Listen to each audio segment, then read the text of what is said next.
الحمدللہ پڑھ لیا کرو، تمہیں 100 گھوڑے اللہ کی راہ میں جہاد کے لیے بھیجنے کا ثواب ملے۔ 100 دفعہ اللہ اکبر پڑھ لیا کرو، تمہیں 100 اونٹ اللہ کی راہ میں بھیجنے کا، قربان کرنے کا، نہر کرنے کا ثواب ملے گا۔ 100 اونٹ، سر ایک اونٹ کی قیمت آلموسٹ 2-2.5 لاکھ روپے، کروڑوں روپے کا وظیفہ ہے جی، ملینز آف ڈالرز کا یہ وظیفہ ہے فری میں۔ اور 100 دفعہ لا الہ الا اللہ پڑھ لیا کرو، یہ زمین و آسمان کے درمیان جتنا فاصلہ ہے اس کو ثواب سے بھر دے۔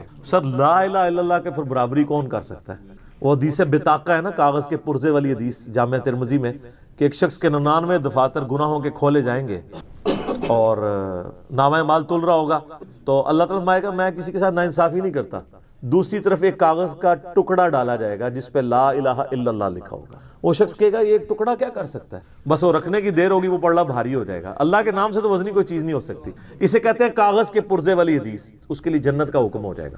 لا الہ الا اللہ کا مقابلہ نہیں ہے۔ تو یہ 4 وظیفے ہیں، سبحان اللہ، الحمدللہ، اللہ اکبر، لا الہ الا اللہ۔ یہ اتنا محبوب وظیفہ ہے کہ جو سنن ابی داؤد میں، جامع ترمذی میں صلاۃ و تسبیح والی حدیث ہے، اس میں 300 دفعہ کون سے کلمات پڑھے جاتے ہیں؟ یہی سبحان اللہ والحمد للہ ولا الہ الا اللہ واللہ اکبر، بس اتنا ہی پڑھنا ہوتا ہے۔ یہ ولا حول ولا قوت الا باللہ کی حدیثیں الگ سے ہیں، لیکن صلاۃ و تسبیح میں اتنا ہی پڑھنا ہوتا ہے، چاروں کلمات۔ حتیٰ کہ صحیح مسلم میں حدیث ہے، نبی علیہ السلام نے فرمایا یہ 4 کلمات مجھے ہر اس چیز سے بڑھ کر محبوب ہیں جن پہ سورج طلوع ہوتا ہے، یعنی دنیا اور جو کچھ دنیا کے اندر ہے اس سے بڑھ کر مجھے یہ چیز محبوب ہے کہ میں یہ 4 کلمات کہہ لوں، سبحان اللہ والحمد للہ ولا الہ الا اللہ واللہ اکبر۔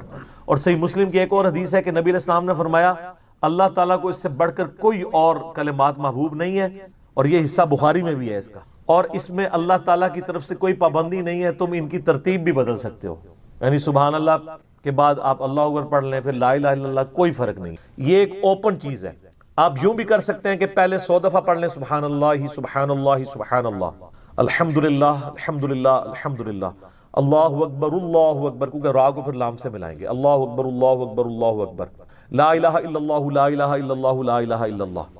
اور یوں بھی پڑھ سکتے ہیں، وہ زیادہ بہتر ہے، سبحان اللہ والحمدللہ ولا الہ الا اللہ واللہ اکبر، کیونکہ اکبر پہ وقف کریں گے، ورنہ یہ سبحان اللہ تو الحمدللہ ہی پڑھ نہیں سکتے آپ، کیونکہ الحمدللہ الحمدللہ بنے گا کانٹینیوس، جیسے اللہ اکبر اللہ اکبر اللہ اکبر بن، تو وقف کرنا پڑے گا سوائے سبحان اللہ کے۔ سبحان اللہ یہ تو پڑھ سکتے ہیں، لیکن الحمدللہ کو الحمدللہ وقف کرنا پڑے گا۔ اللہ اکبر اگر ملائیں گے تو اللہ اکبر، را کو لام سے، تو اس کی بجائے اتنی مشکل میں نہ پڑے، سبحان اللہ والحمدللہ ولا الہ الا اللہ واللہ اکبر، ایک تسبیح پڑھ لے، چاروں وظیفے 100 دفعہ ہو جائیں گے، کیونکہ نبی علیہ السلام نے اجازت دے دی ہے نا، آگے پیچھے دائیں بائیں کچھ بھی کر سکتے ہو، اور یہ ترتیب تو صلاۃ و تسبیح میں موجود ہے، نبی علیہ السلام نے کلمات پڑھے بھی ہیں۔ آپ کو پتہ ہے تبلیغی جماعت والے 3 وظیفے بتاتے ہیں، ویسے بڑی سمجھداری سے ہی کسی نے وہ ڈیوائس کیے ہوئے ہیں، 100 دفعہ وہ یہ بتاتے ہیں سبحان اللہ والحمد للہ ولا الہ الا اللہ واللہ اکبر، وہ ساتھ وہ بھی بتاتے ہیں ولا حول ولا قوت الا باللہ، وہ بھی پڑھ سکتے ہیں، وہ بھی صحیح بخاری میں رات کو اٹھتے وقت کی دعا ہے، ہل علی العظیم تک بھی پڑھ سکتے ہیں، وہ ابن ماجہ میں موجود ہے۔ میرا ایک یوٹیوب پہ کلپ ہے 6 کلموں کا ثبوت، تو میں نے بتایا 4 کلمے ثابت ہیں، 2 مولویوں کے لکھے ہوئے ہیں، آخری والے جو ہیں، تو بلکہ وہ میرا بیٹا تو وہ اس کے وہ کورس میں آیا تو اس نے وہ 2 یاد ہی نہیں کیے، تو اس کو ماں کہہ رہی یاد کرو، کہتی ثابت، وہ کہتا ثابت ہی نہیں ہے تو کیوں ساتھ یاد کرو۔ ہم ریکویسٹ کریں گے، ہمارے پاس بھی وہ کورس اسلامیات کا جو ہے نا اس کو ریویو کرنے کے لیے بھیجا ہوا ہے ہماری اکیڈمی میں انہوں نے، تو ہم اس میں ان کو ریکویسٹ کریں گے کہ یہ آخری 2 کلمے نکال دیں، پہلے 4 کلمے ثابت ہیں، وہ تو ثابت ہی نہیں ہے، تو خام خواہ لوگوں کو آپ رٹا رہے ہیں، الٹا جن لوگوں کی شادی ہونے والی ہوتی ہے وہ بیچارے ٹینشن میں پڑے ہوتے ہیں 6 کلمے یاد کرنے کے، حالانکہ کلمے کے ساتھ تو کوئی تعلق ہی نہیں اس کے۔ تو یہ جو صلاۃ و تسبیح کے اندر بھی پڑھا جاتا ہے، لیکن اس میں لا حول ولا قوت الا باللہ نہیں، وہ تو لادہ سے بخاری مسلم میں حدیث ہے کہ جنت کے خزانوں میں سے ایک خزانہ ہے لا حول ولا قوت الا باللہ، تو آپ پڑھنا چاہتے ہیں ضرور پڑھیں، اس میں وظیفے کے طور پہ آپ پوری تسبیح اس کی پڑھ لیں بے شک۔ تو تبلیغ جماعت والے ایک یہ بتاتے ہیں 100 دفعہ درود شریف بتاتے ہیں اور 100 دفعہ استغفار بتاتے ہیں، تو بہت انٹلیکچوئل چیز ہے۔ یہ وظیفہ اتنا کمال ہے کہ آپ کے ہر فرض نماز کے بعد یہ وظیفہ نبی علیہ السلام نے مشروع کیا ہے، مسلم شریف میں حدیث ہے ہر فرض نماز کے بعد یہ وظیفہ پڑھنے والا کبھی نامراد نہیں جاتا. 33 دفعہ سبحان اللہ، 33 دفعہ الحمدللہ اور 34 دفعہ اللہ اکبر. اور ایک حدیث میں ہے مسلم شریف کی کہ جو پڑھے 33 دفعہ سبحان اللہ، 33 دفعہ الحمدللہ، 33 دفعہ اللہ اکبر اور 100 کا عدد پورا کرنے کے لیے پڑھ لے لا الہ الا اللہ وحدہ لا شریک لہ لہ الملک و لہ الحمد وہو علی کل شیء قدیر. 100 کا عدد اس سے بھی پورا کر سکتے ہیں اور 100 کا عدد اللہ اکبر کہہ کے بھی پورا کر سکتے ہیں تو اس کے سارے گناہ معاف کر دیے جائیں گے، اگرچہ سمندر کی جھاگ کے برابر ہی کیوں نہ ہو. لیکن وہ صغیرہ گناہ، کبیرہ گناہ صرف توبہ سے معاف ہوتے ہیں. وہ صحیح مسلم میں حدیث ہے کہ اگر بڑے گناہوں سے بچا جائے تو ایک جمعے سے دوسرا جمعہ، ایک رمضان سے دوسرا رمضان اور ایک نماز سے دوسری نماز درمیان کے گناہوں کا کفارہ بن جائے گی. لیکن جو نماز ہی نہیں پڑھتا تو جمعہ پڑھتا رہے تو وہ تو بڑے گناہوں سے نہیں بچا ہوا نا. مسلم شریف میں حدیث ہے بندے کے کفر اور اسلام کے درمیان فرق نماز ہے. یہ نہ ہو کہ ایک رمضان پڑھ لے، اگر رمضان کے بیچ چلے سارے، نہیں نہ، اس طرح نہیں ہوگا. تو یہ وظیفہ اتنا کمال ہے، بخاری مسلم دونوں میں حدیث ہے. کچھ غریب صحابہ حضور کے پاس ہے، یا رسول اللہ ہر مقابلے میں ہم برابری کر لیتے ہیں امیر اصحاب کی. وہ روزے رکھتے ہیں، ہم بھی روزے رکھ لیتے ہیں. وہ نمازیں پڑھتے ہیں، ہم بھی نمازیں پڑھ لیتے ہیں. وہ جہاد کرتے ہیں، ہم بھی جہاد کر لیتے ہیں. ایک معاملے میں آ کے ہم مارے جاتے ہیں. قرآن میں بار بار ہے اللہ کی راہ میں خرچ کرو، ہم تو خود ہی غریب ہیں. تو آپ ہمیں کوئی اس کا حل تجویز کریں. تو آپ فرمایا میں تمہیں ایک ایسی چیز بتاتا ہوں کہ تم ان کی برابری کر لو گے. تم ہر فرض نماز کے بعد 33 دفعہ سبحان اللہ، 33 دفعہ الحمدللہ، 34 دفعہ اللہ اکبر پڑھ لیا کرو. یہ بخاری مسلم دونوں میں. کچھ دنوں کے بعد پھر وہ حاضر ہوئے، یا رسول اللہ وہ تو امیر صحابہ کو بھی پتہ چل گیا، وہ بھی یہی کچھ پڑھ رہے ہیں. اب ہم کیا کریں؟ تسی تک لو جناب، تسی گرین کارڈ دے تے بلو کارڈ دے چکر پہ ہو، دنیا دے آخرت کے نہیں. صحابہ کرام آخرت کے بلو اور گرین کارڈ کی بات کر. تو نبی علیہ السلام مسکرائے، آپ نے فرمایا ذالک فضل اللہ یؤتی من یشاء، یہ اللہ کا فضل ہے، میں تو اللہ کا فضل نہیں روک سکتا. ٹھیک ہے نا. تو ظاہر ہے گیون سرکمسٹانسز اللہ کے دیے ہوئے ہیں، اس کے اندر آپ بیسٹ پرفارم کرنے کی کوشش کریں. اللہ کے فضل کو تو کوئی روک نہیں لگا سکتا نا. کوئی یہ نہیں کہہ سکتا کہ جی وہ یعنی تیرے ہوتے جنم لیا ہوتا کیوں نہیں ہوا، ہو سکتا ہے ابو جہل ہی ہوتا. تو جس حال میں اللہ نے رکھا ہے اسی کو آپ بہتر سمجھیں. تو اس طرح کی کئی احادیث ہیں جو ان وظیفوں کو سپورٹ. اچھا مسلم شریف میں ایک حدیث میں یہ بھی آیا کہ 10 دفعہ سبحان اللہ، 10 دفعہ الحمدللہ اور 10 دفعہ اللہ اکبر. اگر کسی کے پاس ٹائم تھوڑا ہے نا تو فرض نماز کے بعد یہ بھی پڑھ سکتے. 10 دفعہ بھی وظیفہ یہ والا کیا جا سکتا. ایک بڑی رکت انگیز حدیث ہمارے یوسف بھائی نے اس پہ کلپ بھی بنایا ہے، صفین کی راتوں میں. بخاری مسلم دونوں میں حدیث ہے. مولا علی علیہ السلام خود روایت کر رہے ہیں. وہ کہتے ہیں کہ نبی علیہ السلام کو جب اللہ نے کشادگی دی، کچھ غلام آپ کو گفٹ ملے، تو میں نے فاطمہ سے کہا کہ تم پورا دن گھر کی صفائی کرتی ہو، چکی چلاتی ہو، اس کی وجہ سے ان کے ہاتھ پہ بھی نشان بن گئے تھے. اس طریقے سے سامان اٹھا کے لاتی تھیں تو وہ رسی کے نشان یہاں پڑے ہوئے تھے. تو نبی علیہ السلام سے جا کے جو ہے وہ ایک غلام ڈیمانڈ کر لیتے ہیں جو ہمیں ذرا ہیلپ آؤٹ کر دے گا. جب سب کو مل رہا ہے تو ہمیں بھی مل جائے گا. تو سیدہ فاطمہ حاضر ہوئی. یہ حدیث بخاری میں بھی ہے، مسلم میں بھی. تو حضور علیہ السلام کے پاس گئیں، بات نہیں کر. طبیعت میں تربیت کس کی تھی سر؟ بولڈنس نہیں تھی وہ والی، حالانکہ باپ ہے اور حضور کو پتا تھا اپنی بچی کی عادت. تو وہ گئیں، بات نہیں کر سکی، واپس چلی گئی. تو حضور علیہ السلام محفل برخاست ہوئی، آپ خود آ گئے. سر وہ حدیث کمال ہے. مولا علی کہتے ہیں میں اور فاطمہ ایک چادر میں لیٹے ہوئے تھے اور نبی علیہ السلام ہمارے گھر میں آئے اور پاؤں کی جانب سے نبی علیہ السلام ہمارے بستر میں داخل ہوئے، حتیٰ کہ آپ کے پاؤں کی ٹھنڈک ہم نے اپنے سینے پہ محسوس کی. یعنی حضور علیہ السلام نے پاؤں کی جانب سے اپنے پاؤں انٹر کیے اور وہ پاؤں سیدہ فاطمہ اور مولا علی کے سینے تک پہنچ گئے تو انہوں نے ان کو سینے سے لگا لیا. سر یہ فرینکنس کسی صحابی کو نصیب ہو سکتی ہے؟ تو آپ نے فرمایا وہ فاطمہ تم آئی تھی، کوئی کام تھا؟ سیدہ فاطمہ سے پھر بھی بات نہیں نکلی. تو حضرت علی کہتے ہیں میں نے نا پھر کہا یا رسول اللہ وہ میں نہیں بھیجا تھا، پورا دن کام کرتی ہے. آپ کی بیویاں کہتی ہیں ہماری کوئی ذمہ داری نہیں ہے. یہ بھی تو بیوی تھی نا. بخاری مسلم میں حدیث ہے جنتی عورتوں کی سردار ہے فاطمہ سلام اللہ علیہ. تو میں نے غلام کے لیے عرض کیا تھا یہ تھک جاتی ہے ہمیں ہیلپ آؤٹ کر دے گا. آپ علیہ السلام فرمایا میں تمہیں سے بہتر نہ چیز عطا کروں؟ کہ یا رسول اللہ عطا کریں. یعنی آپ لوگ تو سمجھ رہے ہوں گے کہ غلام مانگا ہے تو شاید ایک گھوڑا بھی ساتھ گفٹ مل جائے گا. ان کا جب رات کو بسترے پہ جانے لگو نا تو 33 دفعہ سبحان اللہ، 33 دفعہ الحمدللہ اور 34 دفعہ اللہ اکبر پڑھ لیا کرو. یہ تمہارے لیے اس غلام سے بھی بہتر ہے. یعنی سارے دن کی تھکاوٹ اتر جائے گی. سر یہ بہت بہترین وظیفہ ہے. تو اچھا یہ حدیث مولا علی پوری زندگی سنایا کرتے تھے کیونکہ حضرت فاطمہ اور مولا علی کی ایک محبت بڑی مثالی تھی. پھر لوگ بھی جو ہے نا وہ مولا علی سے پوچھا کرتے تھے وہ فاطمہ والی حدیث تسبیح فاطمہ، اسے تسبیح فاطمہ اسی لیے کہا جاتا ہے.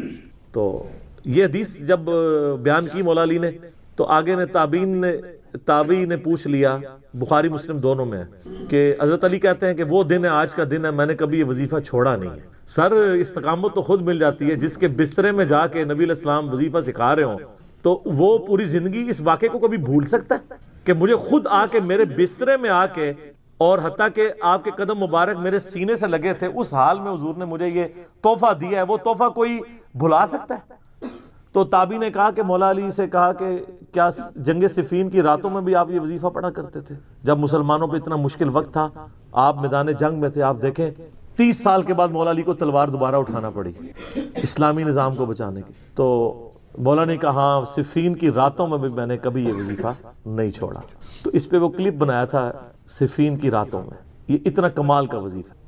اللہ تعالیٰ ہمیں اس وظیفے پہ استقامت دے، اور کچھ نہ کر سکیں یہ ضرور کیا کریں. بخاری مسلم حدیث ہے، ہم عائشہ کہتی ہیں نبی علیہ السلام نے فرمایا کہ اللہ تعالیٰ کو سب سے بڑھ کر محبوب عمل وہ ہے جو مستقل مزاجی سے کیا جائے، خواہ تھوڑا ہی کیوں نہ ہو، بنسبت اس عمل کے جو بہت زیادہ ہو لیکن مستقل مزاجی سے نہ ہو.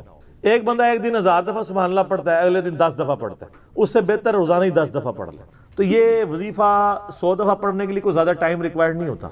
آپ روٹین میں ہیں، آپ پاس دونوں آپشن ہیں، الگ الگ کر کے پڑھ لیں تب بھی ٹھیک ہے، ایک ہی دفعہ میں پڑھ لیں سبحان اللہ والحمدللہ ولا الہ الا اللہ واللہ اکبر تب بھی درست ہے. اور فرض نماز کے بعد تو اور کوئی وظیفہ، ایک آیت الکرسی والا وظیفہ اور یہ تسبیح فاطمہ والا وظیفہ اور تکبیر بلند کرنا، استغفار پڑھنا، اللہم انت السلام منک السلام، سارے اذکار اس میں لکھے ہوئے. چند ایک وظائف تو ضرور پڑھیں اور اس میں یہ والا وظیفہ کبھی نہ چھوڑیں، یہ بہت ایکسٹرا آرڈنری. مغرب کی اذانیں شروع ہو چکی ہیں، بقیہ سوالات انشاءاللہ اذان مغرب کے وقفے کے بعد انشاءاللہ. جزاکم اللہ. جامعہ ترمذی میں اور مسند امام احمد میں صحیح سند کے ساتھ یہ حدیث موجود ہے کہ اللہ کے محبوب صلی اللہ علیہ وآلہ وسلم نے فرمایا کہ جو شخص قیامت کو اپنی آنکھوں سے دیکھنا چاہے تو وہ سورۃ التکویر پڑھ لے اور سورہ الانفطار پڑھ لے، یہ دونوں صورتیں آ جائیں گی، اور سورۃ الانشقاق پڑھ لے، وہ اس کے بعد آتی ہے سورۃ المطففین کے بعد. یہ 3 صورتیں ایسی ہیں کہ اگر کسی نے قیامت کو اپنی آنکھوں سے دیکھنا ہے، وہ یعنی ویڈیو فلم اس کی دیکھنی ہے قیامت کے دن کا نقشہ، تو ان 3 صورتوں کو پڑھ لیں. بڑی جاندار یہ صورتیں ہیں. اللہ کا نام لے کے شروع کرتے ہیں. اعوذ باللہ من الشیطان الرجیم، بسم اللہ الرحمن الرحیم. اذا الشمس کورت، وہ وقت یاد کرو جب سورج کو لپیٹ دیا جائے گا. وَإِذَا النُّجُومُ انْكَدَرَتْ، اور ستارے بکھر جائیں گے. میں نے پہلے بھی عرض کیا قیامت والے دن اللہ تعالیٰ نے گریویٹیشنل فورس کو ڈسٹرب کر دینا ہے، اور اس کا اینڈ رزلٹ یہ ہے کہ پھر گریویٹی اگر ڈسٹرب ہو جائے تو اس کائنات کے اندر جتنے اجرام فلکی ہیں، جتنے بھی سیٹلائٹس ہیں، یہ سب کے سب تباہ و برباد ہو جائیں گے. جتنے بھی سن ہیں، جتنے بھی سورج ہیں، وہ تمام کے تمام اس کی وجہ سے ایک دوسرے میں مل کے ختم ہو جائیں گے. تو وہ وقت یاد کرو جب سورج کو لپیٹ دیا جائے اور ستارے بکھر جائیں. وَإِذَا الْجِبَالُ سُيِّرَتْ، اور پہاڑوں کو اکھیڑ دیا جائے. اس روئے عرض پہ سب سے مضبوط چیز جو ہے نا اللہ کی مخلوقات میں سے، وہ پہاڑ ہے. کوئی بھی جاندار یا ہماری لینگویج میں جو بے جان چیزیں ہیں، چاہے وہ درختوں کی فارم میں ہوں، جاندار چیزیں چاہے جانوروں کی فارم میں ہوں، کوئی بھی اتنی مضبوط نہیں ہے اپنی کنسٹرکشن کے اعتبار سے جتنے پہاڑ ہیں. بلکہ یہ پوری زمین کی ڈائنامک بیلنسنگ ان پہاڑوں کی وجہ سے. تو پہاڑ بھی گریوٹی کی وجہ سے ڈسٹرب ہو کے اون کی طرح بکھر رہے ہوں. جیسے روئی کے ریشے اڑتے ہیں نا جب اس کی دھنائی کی جاتی ہے، تو اس طرح یہ پہاڑ اس زمین کے اوپر تیر رہے ہوں گے. زمین بالکل فلیٹ کر دی جائے گی. اللہم اجرنا من النار، اللہم اجرنا من النار. وَإِذَا الْعِشَارُ عُطِّلَتْ، جب اونٹنیاں، ایسی اونٹنیاں جو کہ پریگننٹ ہوں اور ان کے بچے پیدا ہونے والے ہوں، وہ بھی بکھرتی ہوئی ہر طرف نظر آئیں. عرب کے لوگ اصل میں جو یہ اونٹنیاں تھی نا، جو پریگننٹ اونٹنیاں تھی، جس طرح آج کل ہمارے سب کانٹیننٹ کے معاشرے میں جب بھینس کا بچہ ہونے والا ہوتا ہے تو بڑی اس کو پروٹوکول سے، بڑی حفاظت سے اس کو رکھا جاتا ہے، کیونکہ آمدہ جتنی روزی ہے اسی سے وابستہ ہوتی ہے. تو عرب کے لوگوں میں اونٹ کی بڑی اہمیت تھی. اونٹ کے بغیر تو ان کی زندگی سمجھ لیں کسی بھی راستے پہ سفر پہ گزر نہیں سکتی تھی، کیونکہ اونٹ کو اللہ نے ایسی کوالٹیز دی ہیں جو دنیا میں اور کسی جانور کے پاس نہیں ہے۔ 1 مہینے تک بغیر پانی پیے وہ سفر کر سکتے، یہ کوالٹی تو کسی بھی جاندار کی نہیں ہے، وہ سٹور کر لیتا ہے پانی اپنے اندر۔ تو جب اونٹنی جو ہے وہ پریگننٹ ہوتی تھی، حاملہ ہوتی تھی، تو وہ بڑی اس کی حفاظت رکھتے تھے کہ اب اولاد ہوگی اس کی تو ہم نے اس کو آگے لے کے چلنا ہے۔ تو عرب کے لوگوں کو اسی چیز کی طرف توجہ دلائے گی کہ جس اونٹنی کو تم بڑا ایسٹ سمجھتے ہو اپنی زندگی میں، وہ قیامت والے دن وہ پریگننٹ اونٹنیاں بھی گویا کہ اس طرح بکھر رہی ہوں گی، ان کا مالک بھی ان سے بے خبر ہوگا۔ اونٹنی ہے کیا، سورہ الحج کے شروع میں آیا کہ جو ماں ہے وہ بھی اپنے بچے کو بھول جائے گی، ہر چیز ہر انسان نشے کی حالت میں دکھائی دیتا ہوگا، حالانکہ وہ نشے میں نہیں ہوگا بلکہ اللہ کا عذاب شدید ہوگا۔ یہ سورۃ الحج کی شروع کی آیات ہے، میں نے سورۃ القیامہ میں بھی کور کی تھی، آج کراس ریفرنس کے طور پہ ان کو میں نے صرف کوٹ کر دیا، آپ خود پڑھ لیجئے گا۔ وَإِذَا الْوُحُوشُ حُشِرَتْ، جب سارے وحشی جانور بھی یکجا کر دیے جائیں گے، یعنی اللہ کا ایسا خوف ہوگا کہ وحشی جانور بھی سہمے میں ہوں گے۔ ورنہ آپ سوچ سکتے ہیں کہ بکری اور شیر ایک جگہ پہ جمع ہوں اور شیر بکریوں پہ حملہ آور نہ ہو، یہ دوسرے وحشی جانور بھی آپ کو دیکھیں کہ آپس میں لڑتے ہیں، شیر اور چیتوں کی لڑائی ہو جاتی ہے، مگرمچھ اور شیروں کی لڑائی ہو جاتی ہے، یہ سارے لڑنے والے جنگلی جانور بھی قیامت والے دن ایک جگہ جمع ہوں گے لیکن لڑ رہے نہیں ہوں گے، وہ ایسا خوف کی کیفیت ہوگی کہ وہ بھی ڈر کے مارے سہمے میں کھڑے ہوں۔ انسانوں کی بھی کیا حالت ہونی ہے، تو وہ وحشی جانور بھی، کیونکہ قیامت دن ان کو بھی زندہ کیا جائے گا۔ صحیح مسلم میں حدیث ہے کہ قیامت والے دن اللہ تعالیٰ ایک سینگ والی بکری اور ایک بغیر سینگ والی بکری، جس نے دنیا میں آپس میں لڑائی کی اور سینگ والی بکری نے بغیر سینگ والی بکری کو سینگ مارا، تو اللہ تعالیٰ قیامت والے دن، صحیح مسلم کی حدیث ہے، دونوں کو زندہ کرے گا اور بغیر سینگ والی بکری کو سینگ دیے جائیں گے اور سینگ والی کے سینگ چھین لیے جائیں گے کہ آج تم اپنا بدلہ اتارو۔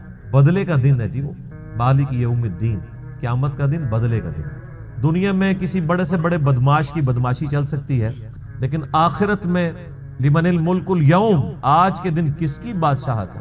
للہ الواحد القہار، اس اکیلے اللہ کی جو سب پہ چھایا ہوا ہے۔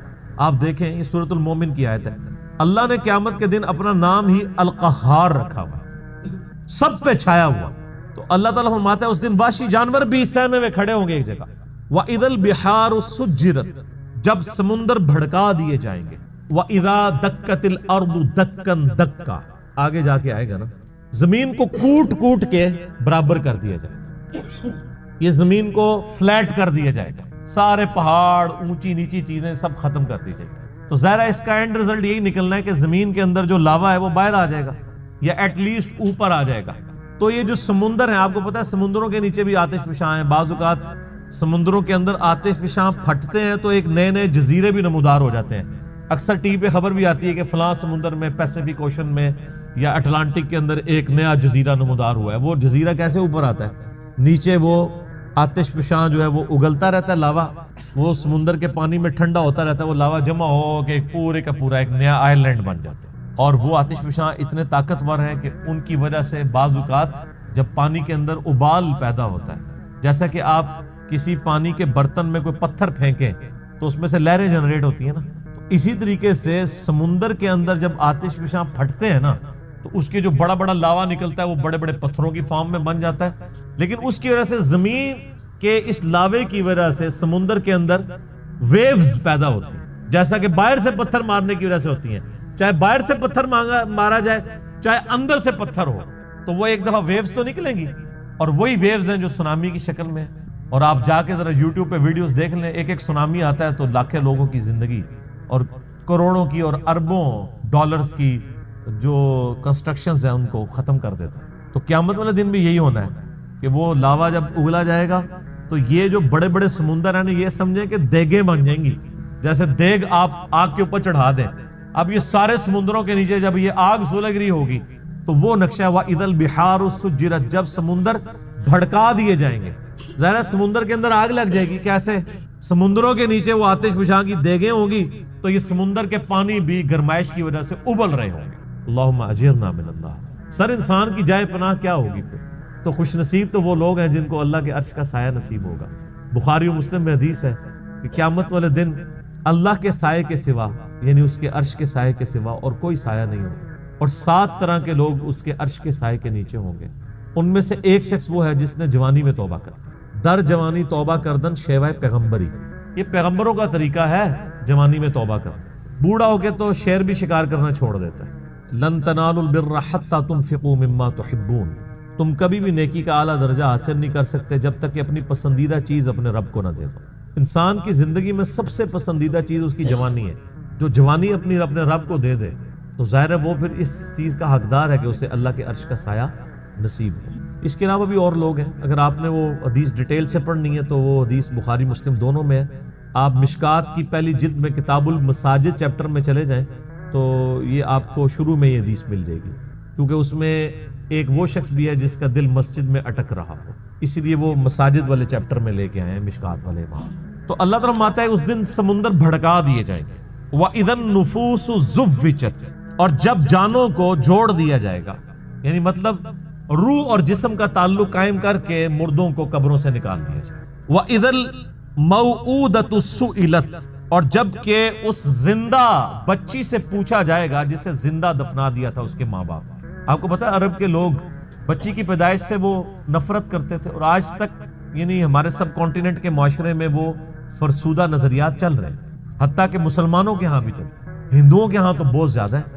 8 سے 15 سال پہلے کی آلموسٹ رپورٹ ہے BBC کی کہ انڈیا کے اندر روزانہ 3000 بچیاں پریگنینسی کے دوران مار دی جاتی تھی، 3000 روزانہ۔ ظاہر ہے 1 ارب سے زیادہ جب آبادی ہوگی، اب تو 1.5 ارب کے قریب پہنچ چکی، تو اس میں 3000 تو کچھ بھی نہیں۔ اسی وجہ سے آج انڈیا میں مردوں کی تعداد عورتوں سے زیادہ ہو گئی، 3000 بچے۔ آج بھی وہی چیزیں چل رہی ہیں، اور ہمارے بھی سب کانٹیننٹ کے معاشرے میں، آپ پنجاب کے معاشرے میں تو بالخصوص دیکھ لیں کہ بچی کی پیدائش کو ایک نٹوریس چیز سمجھا جاتا ہے، ماں کے حق میں بھی اور اولاد کے یعنی اعتبار سے باپ کے حق میں۔ اور وہ ساسیں جو خود فیمیل جینڈر سے تعلق رکھتی ہیں، وہ اپنے پوتی کے پیدا ہونے کے اوپر ناخوش ہو رہی ہوتی ہیں، حالانکہ انہوں نے نہیں سوچا کہ کیا وہ خود مرد تھی۔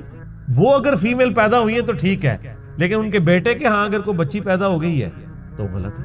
کتنی یہ بری ٹریڈیشن ہے۔ یہ لادہ بات ہے کہ بعد میں جب وہ بچے بڑے ہوتے ہیں تو بچوں کی وجہ سے اولاد کا جو بچوں والا جینڈر ہے اس کی پورشن کی وجہ سے ماں باپ جو ہے ذلیل ہو رہے ہوتے ہیں، اور بچیوں کی وجہ سے وہ سکھی ہوتے ہیں۔ یہ لادہ بات ہے، زیادہ تر ہم نے یہی دیکھا ہے۔ تو اللہ تعالیٰ فرماتا ہے قیامت دن اس بچی کو زندہ کر کے اللہ تعالیٰ اس سے پوچھے گا بِأَيِّ ذَنبٍ قُتِلَتْ، تجھے کس گناہ کے سبب قتل کیا گیا تھا۔ کتنی لطیف گفتگو ہے کہ قتل کرنے والے سے نہیں پوچھا جا رہا، بلکہ بچی سے پوچھا جائے گا کہ معصوم بچی آج تیرا دن ہے، تو بول کہ کس جرم کی پاداش میں تجھے قتل کیا تھا تیرے ماں باپ نے۔ تو معصوم بچی کو اللہ تعالیٰ بیسیکلی اسے حوصلہ افزائی فرما رہا ہوگا کہ آج دن ہے، تجھے بدلہ دلایا جائے گا۔ کتنے صحابہ تھے جنہوں نے یعنی ایمان لانے سے پہلے کفر کی حالت میں اس طرح کے جرائم کیے ہوئے، اور اللہ تبارک و تعالیٰ نے اسلام لانے کے سبب ان کے ان گناہوں کو معاف کیا۔ کئی ایک واقعات ہیں جو آپ سنتے رہتے ہیں۔ بہرحال یہ بہت بڑا جرم ہے، آج بھی یہ بات ماڈرن دور میں جو اس سے ریلیٹڈ چیز ہے جس کو ڈسکس کرنے کی ضرورت ہے۔ نیٹ کے اوپر آپ کو شعر و شاعری کی فارم میں بھی ایسی نظمیں ملیں گی سیدنا داہیہ قلبی رضی اللہ تعالیٰ عنہ کے بارے میں، کہ ان کی ایک چھوٹی سی بچی تھی جو انہوں نے دفنا دی تھی، اور جب وہ اسلام قبول کرنے کے لیے آئے تو انہوں نے پورا بڑا رکت انگیز واقعہ ہے، وہ انسان بیان بھی نہیں کر سکتا، تو وہ بیان کر کے کہا یا رسول اللہ مجھے کیا یہ میرا گناہ بھی معاف ہو جائے گا؟ تو اللہ نے فرمایا، اللہ کے نبی علیہ السلام نے فرمایا کہ اسلام پچھلے سارے گناہوں کو معاف کر دیتا ہے۔ بہرحال آج کے دور کے اعتبار سے اس میں عبرت یہ ہے کہ اللہ کا شکر ہے اسلام کی برکت سے لوگ کم از کم بچیوں کو دفناتے تو نہیں ہیں، لیکن پریگنینسی کے دوران ضائع کرانا بھی کسی نہ کسی درجے میں اسی جرم کے اندر فال کرتا ہے۔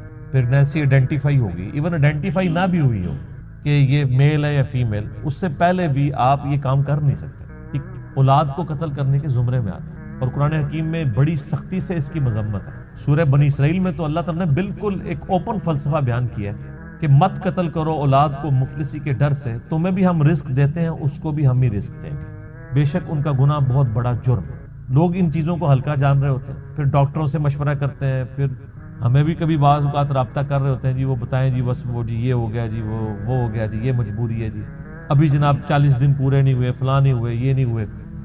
ونس پتہ چل گیا پریگنینسی ٹھہر گئی ہے، چاہے وہ 1 دن کی بھی ہے، آپ اس کو ضائع نہیں کروا سکتے۔ ہاں اس سے پہلے اگر کوئی بندہ وقفے کی کوئی صورتحال پیدا کرے تو وہ تو جائز ہے، میرے اس کے اوپر بخاری مسلم کی حدیث کی روشنی میں آپ فیملی پلاننگ لکھیں یوٹیوب پہ اور میرا نام لکھیں تو آپ کلپ کھول کے سامنے آ جائے گا۔ تو یہ آج اس کی ماڈرن فارم یہ ہے کہ لوگ پریگنینسی ضائع نہ کروائیں، یعنی لیکن جو ہے وہ جب آئیڈینٹیفائی ہو جائے تو پتہ چلے کہ فیمیل ہے تو پھر اس وقت ضائع کروا دیں یا اس سے پہلے بھی کروائیں، یہ ایک ماڈرن فارم ہے، تو یہ بھی اسی طریقے سے اس کو کنڈیم کیا جائے گا۔ تو اللہ تعالیٰ ہمارا اس دن پھر بچیوں سے پوچھا جائے گا کہ تمہیں کس جرم میں قتل کیا گیا، یعنی بہت بڑا یہ جرم ہے۔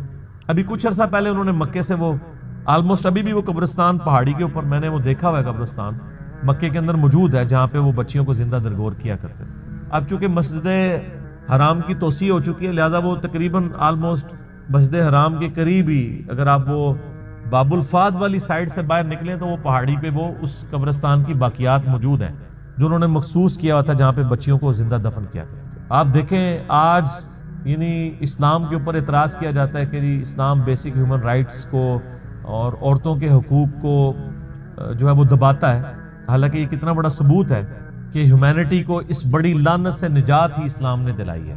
آج بھی آپ دیکھ لیں جو اسلام نے عورتوں کو عزت دی ہے کسی اور معاشرے نے نہیں دی، اس لیے آپ دیکھیں جب غیر مسلم عورتیں مسلمان ہوتی ہیں آپ ان کے انٹرویو سنیں تو وہ آپ کو پتہ ہے اس وقت جو غیر مسلم مسلمان ہو رہے ہیں نا ان میں 67% عورتیں ہیں اور 33% جو ہیں وہ مرد ہیں۔ عورتیں کہتی ہیں ہم سیکیور فیل کر رہی ہیں، ہمیں تو اسلام میں آ کے پتہ چلا ہے کہ عورت کی عزت ہی اسلام میں، وہاں گورے تو مطلب جو گوروں کے ملک میں تو گوریاں تو ترس جاتی ہیں کہ ان کو کوئی مخلص خاوند ملے اور یہاں پہ مل جاتا ہے اسلام کی وجہ سے، خاوند کیا غلام مل جاتے ہیں کتنی عزت۔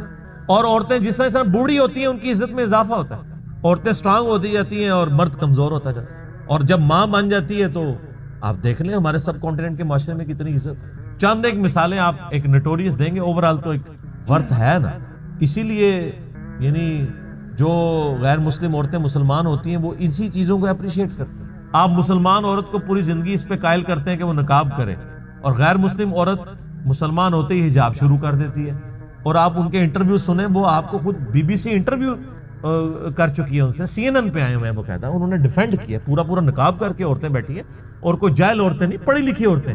بلکہ آپ یوٹیوب پہ ایک ڈیبیٹ ہے غالباً ایک فرانس میں ایک میکینیکل انجینئر تھی، وہ عورت جو مسلمان ہوئی اس نے پورا کالا نقاب اور پورا برقع کیا ہوا، اور دوسری طرف انہوں نے ایک مسلمان ملک کی ایک بال کھول کے مسلمان عورت بٹھائی ہوئی تھی، اور ڈیبیٹ یہ ہو رہی تھی کہ برقع ضروری ہے کہ نہیں۔ وہ غیر مسلم مسلمان ہونے والی برقعے کو ڈیفینڈ کر رہی تھی، اور جو پیدائشی مسلمان ہے کچھ بھی ہے تیرے محبوب کی امت سے ہے وہ کہہ رہی تھی یہ ضروری نہیں ہے۔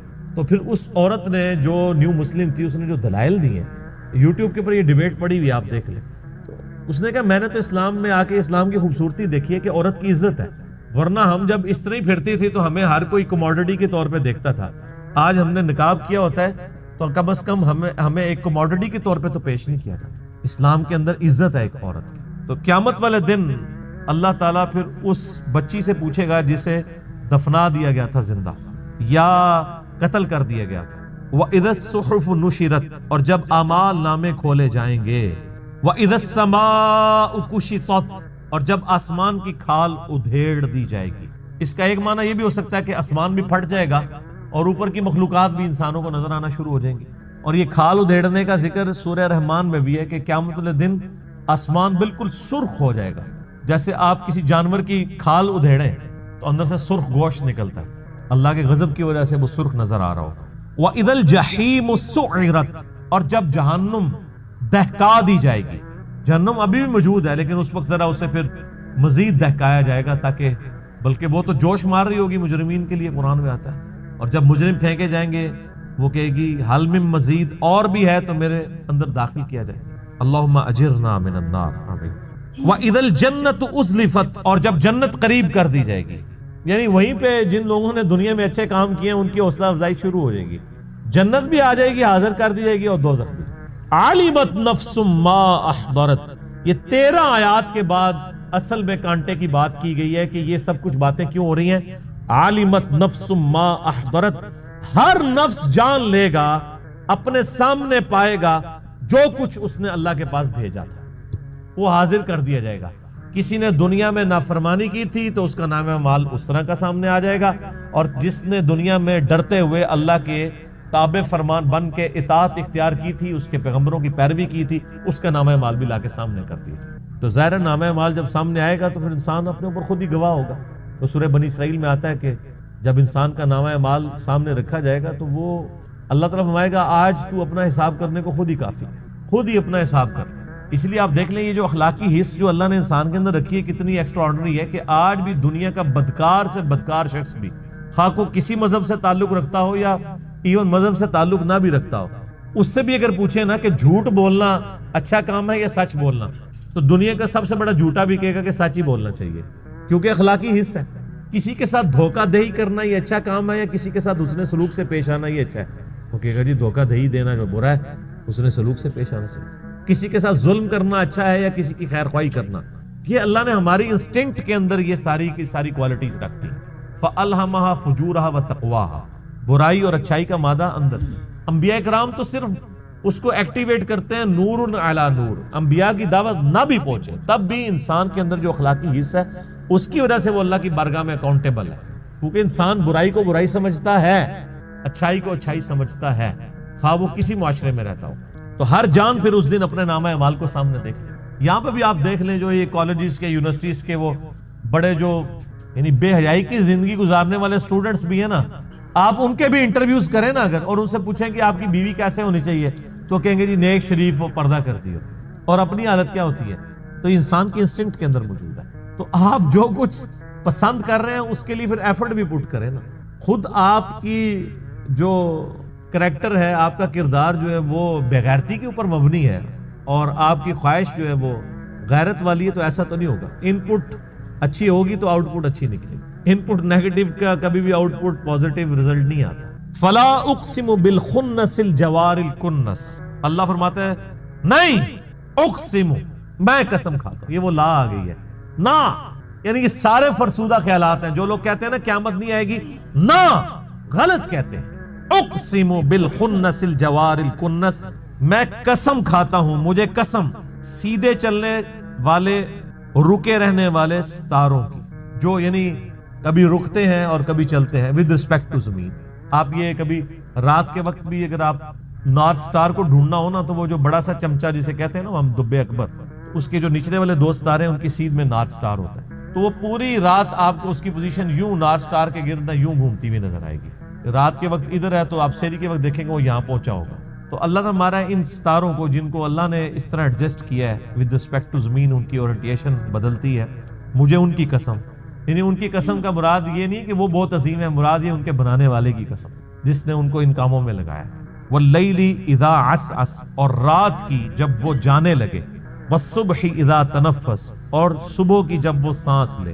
صبح بھی تو سانس لیتی ہے نا، صبح کا وقت آتا ہے تو آپ دیکھیں کہ ایسے جیسے ایک شخص کی سانس آپ فیل کرتے ہیں اس کی زندگی کی علامت۔ رات کو بالکل سناٹا چھایا ہوتا ہے، جب رات جانے لگتی ہے صبح آتی ہے تو گویا یہ صبح سانس لے رہی ہوتی ہے، چرند پرندوں کی آوازیں آنا شروع ہوتی ہیں، پھر آہستہ آہستہ گہما گہمی ہونا شروع ہوتی ہے، اور اس طریقے سے جیسے انسان بھی جب صبح اٹھتا ہے تو ہلکی سی انگڑائی لیتا ہے، کرتے کرتے وہ پھر اٹھ جاتا ہے۔ صبح کے وقت جب وہ سانس لے، انہ لقول رسول کریم، بے شک یہ جو قرآن ہے یہ قول ہے ایک عزت والے رسول کا۔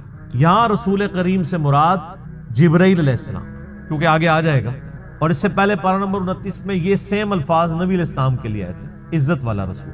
فرشتوں میں رسول حضرت جبرائیل علیہ السلام ہے، جو انسانوں میں رسولوں کے اوپر وحی لے کے آتے ہیں۔ ذی قوت عند ذی العرش مکین، وہ عزت والا رسول وہ ہے جو قوت والا ہے عرش والے کے ہاں، جو عرش کا مالک ہے اس کے ہاں اس کی قوت ہے، اللہ نے اس کو اتھارٹی دی ہوئی ہے۔ مطاع ثم امین، اس کی اطاعت کی جاتی ہے، وہ امانت دار بھی ہے، یعنی جو اللہ نے وہی دی وہ امانت کے ساتھ پہنچاتا ہے، اور فرشتوں کے ہاں اس کی اطاعت کی جاتی ہے، یعنی وہ فرشتوں کا سردار ہے، فرشتے اس کے اوبیڈینٹ ہیں، یعنی روح قدس جبرائیل علیہ السلام۔ وما صاحبکم بمجنون، اور تمہارے ساتھی کوئی مجنون نہیں ہے، نعوذ باللہ۔ وہ کہتے تھے کوئی جنات کا اثر ہو گیا نعوذ باللہ اس پیغمبر کے اوپر جو اس طرح کی باتیں کرتا ہے۔ یعنی ایک شخص جو مکے کی لوگوں کی آنکھوں کا تارا اور بڑی ڈائنامک لائف گزاری، اس نے صادق اور امین، بڑی ایکسٹروورٹ لائف تھی، نبی علیہ السلام کو گوشہ نشینی کی زندگی تو نہیں گزار رہے تھے، پہلے آپ لوگوں کی بھیڑیں چڑھایا کرتے تھے، پھر اللہ تعالیٰ نے فائنینشلی سٹرونگ کیا، ایک مکے کی امیر عورت کے ساتھ آپ کی شادی ہو گئی، پھر ان کے لیے تجارت کا سامان لے کے جایا کرتے تھے، لوگ آپ کو صادق اور امین کہتے تھے، آپ صلی اللہ علیہ وآلہ وسلم کے پاس اپنی امانتیں رکھوایا کرتے تھے۔ اتنا شخص جو اتنا ایکٹیو شخص ہو، لوگوں کے کام آنے والا ہو، بڑی ڈائنامک لائف گزار رہا ہو، اچانک وہ وہاں پہ ایک نئی دعوت لانچ کر دیں تو ہلچل تو مچ جائے گی۔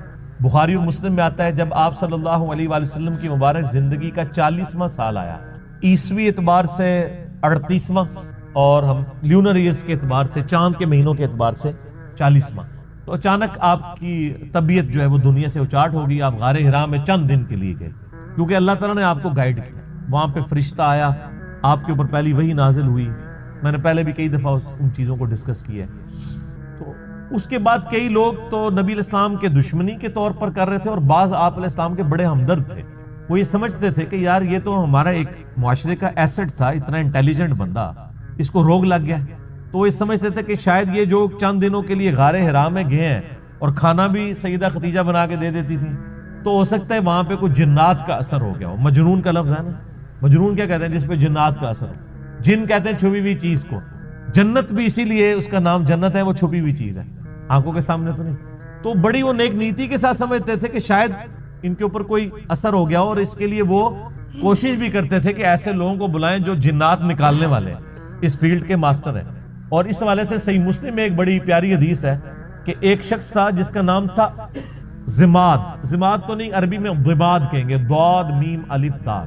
اس کے بارے میں مشہور تھا کہ وہ جن نکالا کرتا تھا۔ وہ مکے آیا کہیں تو اس کو پتا چلا کہ اس طرح مکے میں ایک شخص محمد صلی اللہ علیہ وآلہ وسلم، ان کے ساتھ اس طرح کا مسئلہ ہوا ہے، کچھ عرصے سے وہ اس طرح کی باتیں کرتے ہیں، غار میں چند دن کے لیے گئے تھے۔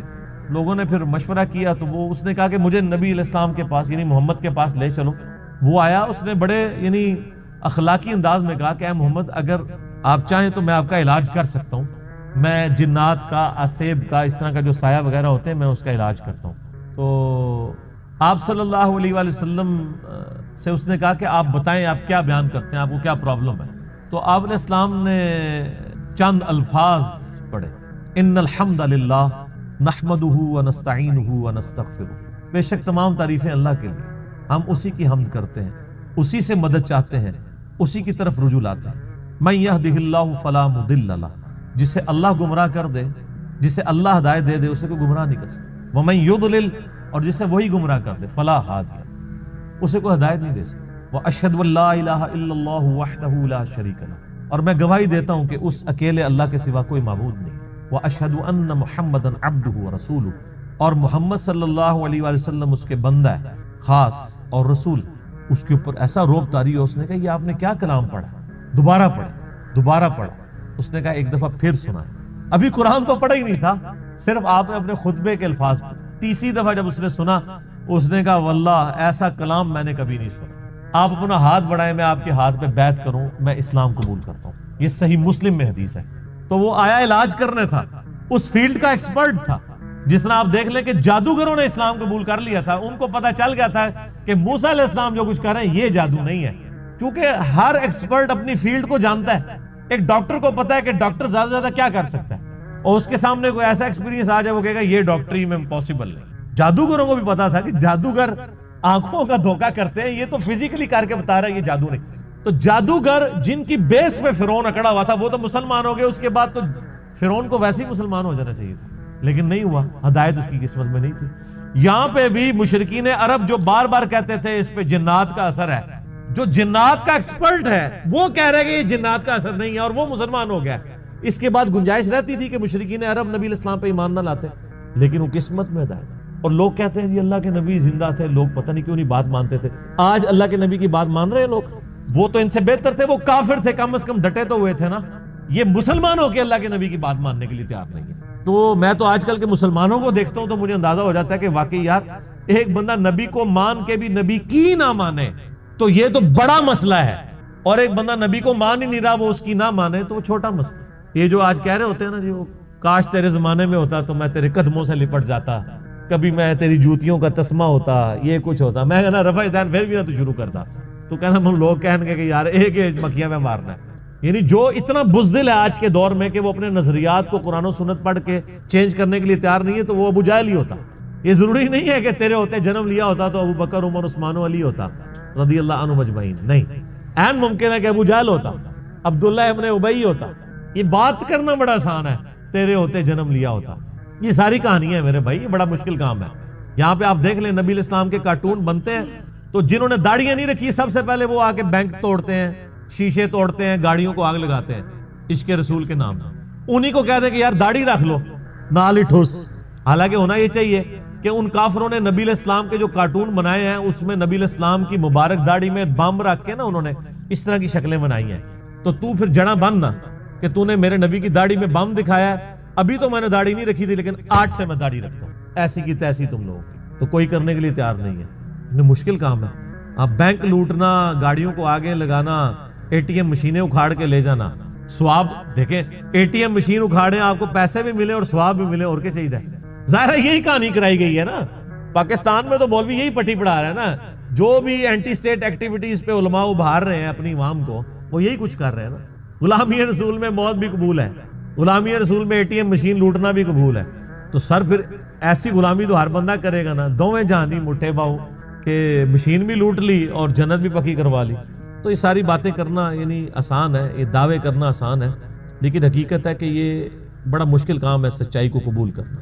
تو اللہ تعالیٰ فرماتا ہے کہ تمہارے صاحب مجنون نہیں ہے، ان پہ کوئی جنات کا اثر نہیں ہے. اور پھر نبی علیہ السلام کا کریکٹر بھی ان پر گواہ تھا. جنات کے اثر والے لوگ تو بہکی بہکی باتیں کرتے ہیں. جس پہ جنات کا اثر ہو وہ یہ لوگوں کو کہے گا کہ اپنی بچیوں کو زندہ دفن نہ کرو، اپنے ماں باپ کے ساتھ اس نے سلوک کرو، اس خدا کی عبادت کرو جس نے تمہیں بے قدر پانی سے پیدا کیا ہے. اس طرح کی اخلاقی اقدار جس پہ جنات کا اثر ہو تو اس طرح کی باتیں تو نہیں کریں. پھر سورہ یونس میں اللہ تعالیٰ شروع میں آیت نمبر 14، 15، 16 میں آپ کو ملے گا. اللہ تعالیٰ فرماتا ہے کہ یہ کہتے ہیں کہ اے نبی ان سے فرما دو اگر اللہ نہ چاہتا تو میں کبھی قرآن تم پہ نہ پڑھتا. اور یہ کافر کہتے ہیں کہ نبی اس قرآن کو بدل دو یا کوئی اور قرآن لے آؤ، یعنی یہ تو بہت سخت قرآن ہے. اے نبی تم فرماؤ کہ مجھے کوئی حق حاصل نہیں کہ میں اپنی مرضی سے اس قرآن کو بدل دوں. میں تو خود اس وحی کا پابند ہوں جو اللہ کی طرف سے میری طرف آتی ہے. قل انی اخاف ان عصیت ربی عذاب یوم عظیم. اے نبی یہ بھی فرما دو کہ بالفرض اگر میں بھی اپنی خواہش نفس سے کچھ ایسا معاملہ کرتا ہوں، اپنے رب کی نافرمانی کرتا ہوں، تو میں بھی ڈرتا ہوں کہ بڑے دن کا عذاب مجھے بھی آ پکڑے گا. اس سے زیادہ اور کس طریقے سے آپ کو بات سمجھائی جاتی کہ قرآن میں یہ آیت 3 دفعہ ریپیٹ ہوئی ہے، سورہ یونس میں، سورہ الانعام میں اور سورہ الزمر میں. قل انی اخاف ان عصیت. اے نبی تم فرماؤ مجھے تو خود خوف لگا ہوا ہے کہ بالفرض اگر میں نے بھی اپنے رب کی نافرمانی کی تو بڑے دن کا عذاب مجھے بھی آ پکڑے. یہ آپ کے بابے ہیں جو کہتے ہیں جو ہمارا مرید ہوا تو ہم تو اس وقت تک جنت میں نہیں جائیں گے. حالانکہ وہ بابے خود نماز پڑھ رہے ہوتے ہیں نا، ان کے مرید نماز پڑھ رہے ہوتے ہیں. نماز کا پوچھے کہتے ہیں مدینہ شریف پڑھتے ہیں. ان سے کہیں کوئی ضعیف حدیث دکھا دیں کہ نبی علیہ السلام جب مکے میں تھے تو مدینے آ کے نماز پڑھتے تھے اور جب مدینے میں تھے تو مکے جا کے نماز پڑھتے تھے. کہانیاں. اور بلکہ میں نے اس کہانی کی تو وہ انجینئرنگ کی ہے کہ صحیح مسلم میں حدیث ہے کہ نبی علیہ السلام نکلے تو بنو سلمہ کے کچھ لوگوں کو دیکھا مدینہ شریف میں، وہ کھڑے ہوئے تھے. آپ فرمایا کیوں کھڑے ہو یہاں پہ؟ تو کہا یا رسول اللہ ہم ذرا دور رہتے ہیں تو مسجد نبوی میں آتے ہوئے ہمیں ٹائم کافی زیادہ لگ جاتا ہے، تو ہم نے ارادہ کیا کہ ہم مسجد نبوی کے قریب شفٹ ہو جائیں. تو آپ نے فرمایا جو اتنے قدم چل کے آتے ہو تمہیں ثواب ملتا ہے. ان کے یا رسول اللہ میں لیٹ ہو جاتے ہیں، پہنچنے میں تکلیف ہوتی ہے. تو آپ فرمایا ہر قدم پہ ثواب ملتا ہے. تو انہوں نے پھر مسجد نبوی کے قریب شفٹ ہونے کا ارادہ ترک کر کے اپنے انہی علاقوں میں رہے، صرف اس وجہ سے کہ جتنے قدم چل کے آئیں گے ثواب ہوگا. تو میرا ایک معصومانہ سوال ہے کہ بزرگ تو اڑ کے یہاں سے مدینے پہنچ جاتے ہیں، وہ بنو سلمہ والے صحابہ جو کہتے ہیں ایک ادنا صحابی دی بھی پیراں دی خاک نہیں ہوندا، ولی تے اڑدا پھردا ہے مکھی مچھر آر، اور صحابی وہ بیچارہ شفٹ ہو رہا ہے مدینے کے قریب. کہانیاں. کیونکہ یہ صحیح مسلم شریف ہے، وہ بزرگ شریف ہے. اور اگر کوئی کہتا ہے نہیں وہ آپ کو سمجھ نہیں آیا تو لے آؤ بابا کوئی اڑ کے دسے. سب کہانیاں.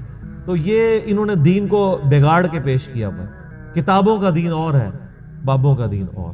اللہ تعالیٰ فرماتا ہے کوئی تمہارے نبی کے اوپر جنات کا اثر نہیں ہے. ان کی تو تعلیمات بتا رہی ہیں.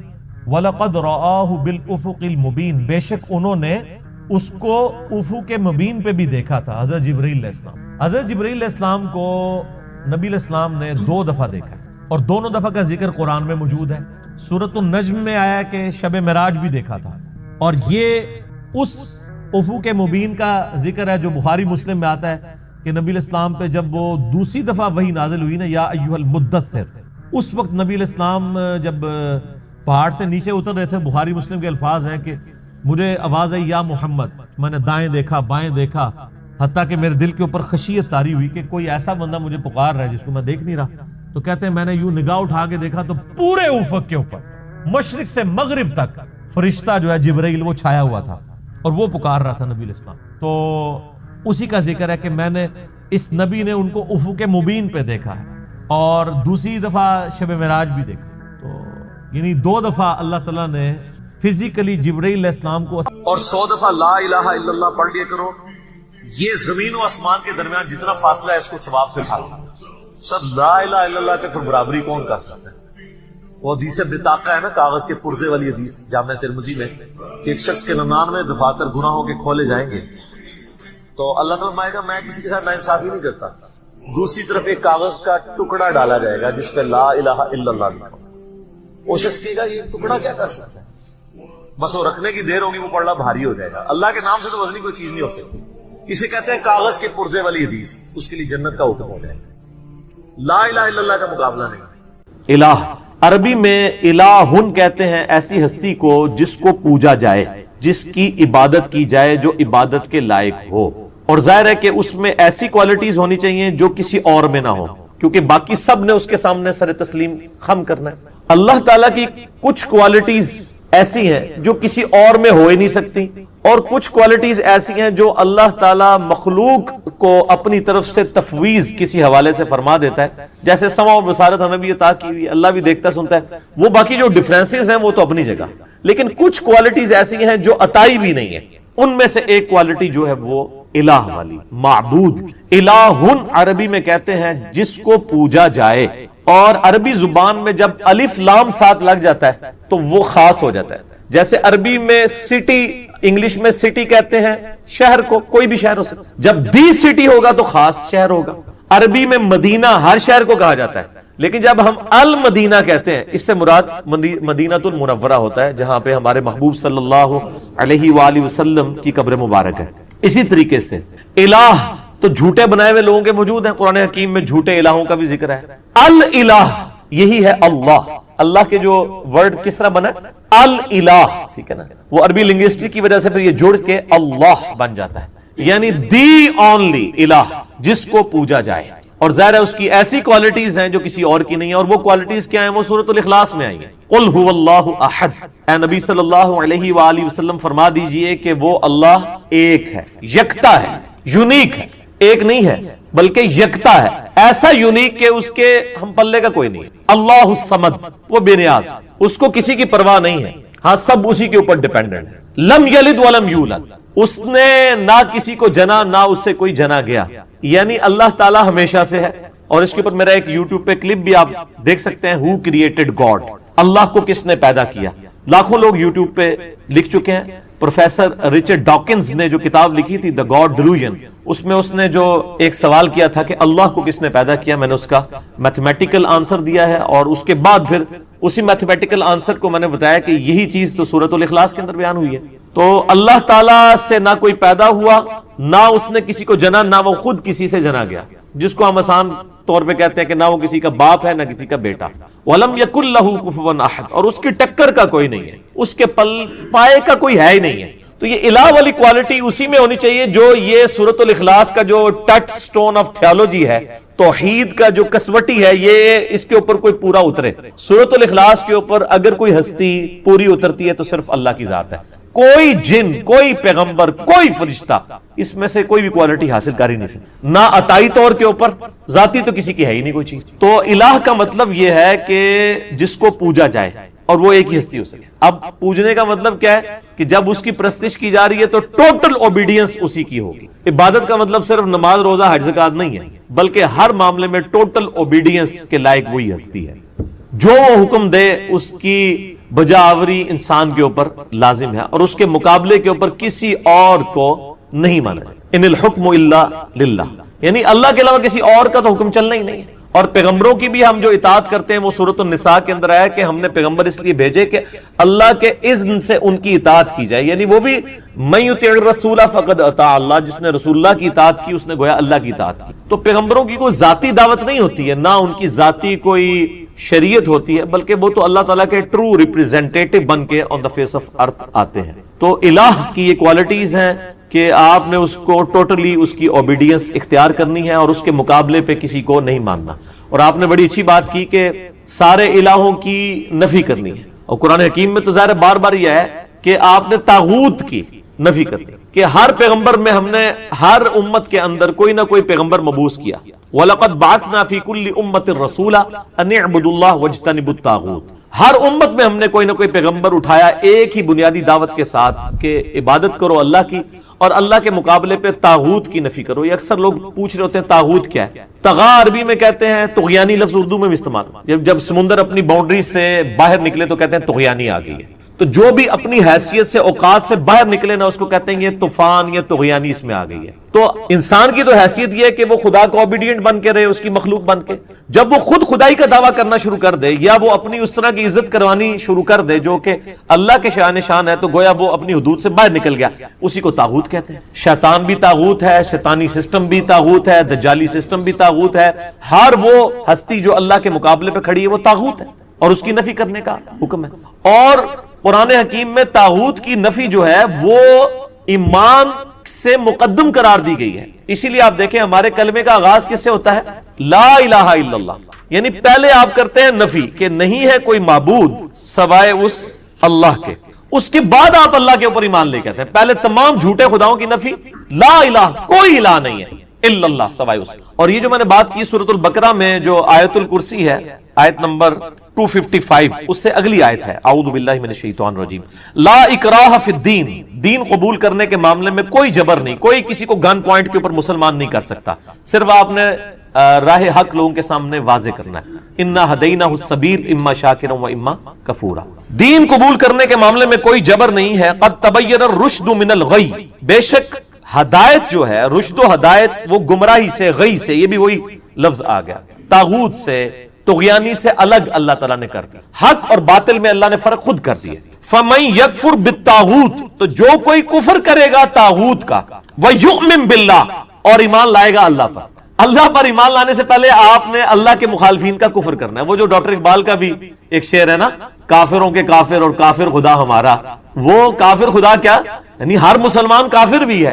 کس چیز کا کافر؟ کافر کہتے ہیں عربی میں انکار کرنے والے کو، اللہ کے مقابلے میں جتنے کھڑے ہوئے ہیں ان کا کفر کرتے ہیں ہم، اور کفر پہلے آیا ہے فَمَن يَكْفُرْ بِالطَّاغُوتِ، جو کوئی کفر اختیار کرے گا طاغوت کا، اللہ کے مخالفین کا، وَيُؤْمِن بِاللَّهِ، اور ایمان لائے گا اللہ پر۔ یہ وہ لا الہ، لا پہلے ہے، الا اللہ بعد میں، لا الہ الا اللہ۔ اچھا یہ مجھے یاد آیا، وہ اگلے دن میں وہ ایک ٹی وی کے اوپر دیکھ رہا تھا، وہ بلوچستان میں کوئی ٹائر شاپ دکھا رہے تھے، اس ٹائر شاپ کا نام رکھا ہوا تھا لا الہ ٹائر شاپ۔ یہ تو کلمات کفر ہے، اور یہ بچوں کو بھی اکثر وہ سکھا رہے ہوتے ہیں، بیٹا پڑھو لا الہ لا الہ۔ چھوٹا بچہ تو پورا جملہ پڑھ ہی نہیں سکتا، تو بچوں کو لا الہ نہیں سکھانا چاہیے، بچوں کو صرف اللہ سکھانا چاہیے۔ لا الہ سے تو نفی ہو جائے گی، لا الہ الا اللہ تو وہ کہہ ہی نہیں سکے گا بہت چھوٹا بچہ۔